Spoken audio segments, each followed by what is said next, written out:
Hello दोस्तों, राधे राधे। कैसे हो आप सब? आशा करती हूँ आप सभी अच्छे होंगे। स्वागत है आपका फिर से एक नए ब्लॉग में।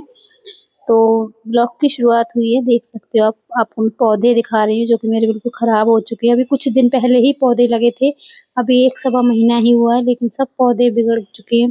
ठंड की वजह से सब पौधे बेकार हो गए हैं, क्योंकि कोहरा इतना ज़्यादा पड़ा है उसकी वजह से। और ठंड में ये पौधे इतने अच्छे से नहीं रह पाते हैं, तो बस सब पौधे हो चुके हैं अब मेरे बेकार। हो सकता है ये ठीक भी हो जाए, लेकिन मुझे नहीं लगता है। और ये धनिया भी खत्म हो चुका है, तो जो भी धनिया है पहले इसको तोड़ेंगे, उसके बाद इसमें कुछ फूल लगा दूंगी, क्योंकि ये खाली पड़ी रहेगी उससे तो अच्छा है कुछ ना कुछ इसमें लगाया जाए। तो ये जितने भी पौधे आपने देखे नए, ये मैंने खुद ही लगाए, खुद ही पौध तैयार किए इनकी। दीपावली पर इतने सारे फूल आए थे, उनको सुखाकर गमलों में ही डाल दिया था, फेंका नहीं था। तो उसकी वजह से ये धीरे धीरे कर कर समय तो लगा, लेकिन पौध तैयार हो गई है। तो फिलहाल तो मैं इनको लगा दूंगी सभी गमलों में, अभी नहीं 2-4 दिन बाद, क्योंकि अभी लगातार बारिश हो रही है। मौसम इतना अच्छा नहीं है, आप देख सकते हो। बारिश हुई है उसकी वजह से कितने सारे कपड़े हो गए हैं, क्योंकि बारिश में कपड़े सूखते नहीं है। तो रात में क्या हुआ था, कुछ कपड़े तो मैंने रात को ही धुले थे और कुछ रात में ही धुलकर मशीन में छोड़ दिए थे। और कुछ कपड़े अभी रह गए थे जो कि मैंने अब धुले। आपको मैंने बताया था अलमारी में चूहा मर गया था, पता नहीं कैसे। तो बस वही सारे कपड़े धुले थे, उनमें ही अभी समय लग गया। तो वो जितने भी कपड़े थे अब तक तो सभी धुल चुके हैं। सभी सबसे पहले जो काम करती हूँ सुबह सुबह कपड़ों का ही करती हूँ, क्योंकि फिर चली जाती है लाइट, उसके बाद फिर नहीं हो पाता। बच्चे स्कूल चले जाते हैं, उनका नाश्ता हो जाता है। सबसे पहले मेरा यही काम रहता है और यही कोशिश भी रहती है कि सबसे पहले मैं मशीन लगा दूँ ताकि मेरे कपड़े धुल जाएं। क्योंकि अगर कपड़े रह जाते हैं, थोड़ा से भी अगर उनमें सीलन रह जाती है तो फिर स्मेल हो जाती है। तो इसलिए सबसे पहले कपड़े ही धुल कर आई हूँ, उसके बाद नहा धोकर यहाँ की सफाई में लग गई हूँ। तो यहाँ बाहर वाली बेडशीट को कर दिया है थोड़ा सा सेट, अब करूँगी अंदर के काम। तो उससे पहले ये बर्तन लगा देती हूँ और ये स्लिप साफ कर देती हूँ। जितना भी यहाँ सामान रखा हुआ है, बर्तन रखे हुए, सबको एक तरफ रख दूंगी। बाकी अच्छे से मेज साफ करके, ड्रॉल साफ करके और अपने बाकी के कामों में लग जाऊंगी। एक तरफ दूध रखा है, एक तरफ कढ़ी बना ली है। कढ़ी भी मेरी बन चुकी थी, क्योंकि मैं सुबह ही आज कढ़ी छौंक दी थी। तो बस मेरी कढ़ी बनकर हो गई है तैयार। और बाहर के जो काम थे वो समेट दिए, बर्तन सारे रख दिए। बर्तन अभी साफ नहीं हुए, तो यहाँ कर लेती हूँ अंदर की सफाई। तो आज पूरे गद्दे को अच्छे से, पहले कंबल को उठाकर मैंने झाड़ा, वापस से इसको बिछा दिया और यहाँ कर देती हूँ अच्छे से कंबल को झटक कर साफ। क्योंकि उज्जवल इस बिस्तर को छोड़ता नहीं है, अभी तो ये लगातार बिछेगा मार्च तक। उसका रहता है कि मैं यहाँ आराम से एकांत में बैठकर पढ़ लूंगा, यहीं एकांत में बैठकर टीवी देख लूंगा। तो उसको यहीं पर अच्छा लगता है। तो जब बच्चे को पसंद आता है तो वही करना भी चाहिए, कभी कभी बच्चों की भी मान लेनी चाहिए।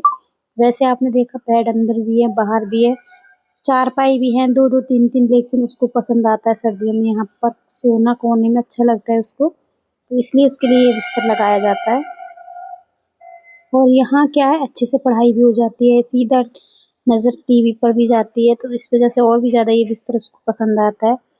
तो गर्मियों में तो नहीं लगाते हैं, लेकिन सर्दियों में उसका बिस्तर यहीं लगा रहता है। तो इसलिए अच्छे से साफ सफाई भी रखनी पड़ती है। कोने वाली बात है, क्योंकि कोने में कोई भी कीट कीड़ा वगैरह कुछ भी जल्दी से बैठ कर छुप कर बैठ जाएगा तो दिखाई नहीं देगा।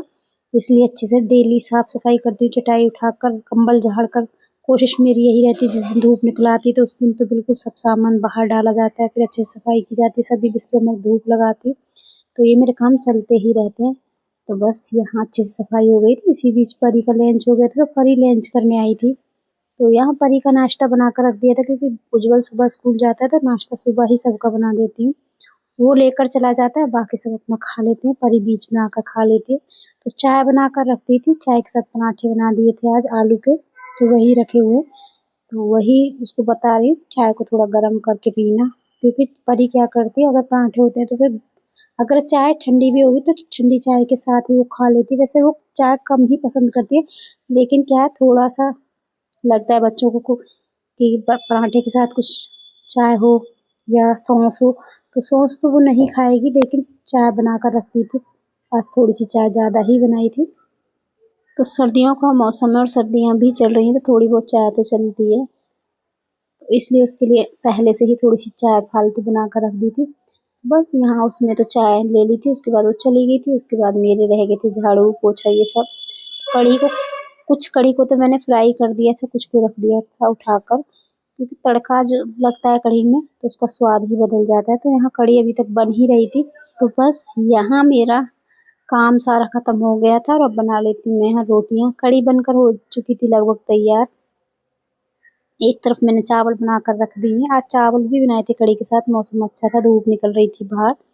तो बस उज्ज्वल आ गया था, 2 बज चुके थे स्कूल से। तो जब उज्ज्वल आता है स्कूल से तभी मैं खाना बनाती हूँ सभी के लिए, क्योंकि सुबह सभी का नाश्ता हो जाता है लगभग। और बाहर धूप भी अच्छी थी तो सोचा अच्छा आप लोग बना लेते हैं, क्योंकि ठंड के मौसम में चावल कम ही बनाती हूँ। तो बस इन दोनों के लिए, उज्ज्वल के पापा के लिए बनाई थी मैंने रोटियाँ, और अपने लिए और परी के लिए बनाए थे चावल, क्योंकि उज्ज्वल को रोटियाँ ही पसंद आती है, कम ही चावल पसंद करता है। तो बस खाना बनाकर खाना खाकर बस उसके बाद 1-2 घंटे बाहर बैठी, वीडियो एडिटिंग करने में लगी रही। उसके बाद ये कपड़े भी सूख चुके थे तो लगे हाथों ये कपड़े भी सारे उतार कर यहीं बैठकर धूप में तय लगा लेती हूँ, क्योंकि अपने लिए यही वो समय होता है 1-2 घंटे का, कि या तो आराम से लेट जाओ या फिर अपने जो वीडियो के काम है उनमें लग जाओ। तो मेरे काम तो वीडियो के ही रहते हैं। मैं ज़्यादातर दिन के टाइम में जब मुझे 1-2 घंटे का समय मिलता है उस समय मैं वीडियो बनाने में ही लग जाती हूँ। तो बस इस समय थोड़ा-सा काम भी नहीं था और आज मुझे वीडियो भी नहीं भेजनी थी। आपने देखा पिछले 2 दिन से मैंने कोई वीडियो नहीं भेजी थी। तो कभी-कभी मन नहीं करता है काम करने का, कभी-कभी लगता है क्योंकि ना तो व्यू आते हैं, ना लाइक, ना सब्सक्राइब, कुछ भी नहीं बढ़ रहा है। तो फिर कभी-कभी ना मनोबल बहुत ही ज़्यादा गिर जाता है, लगता है आप कुछ मत करो, बंद करो ये सब।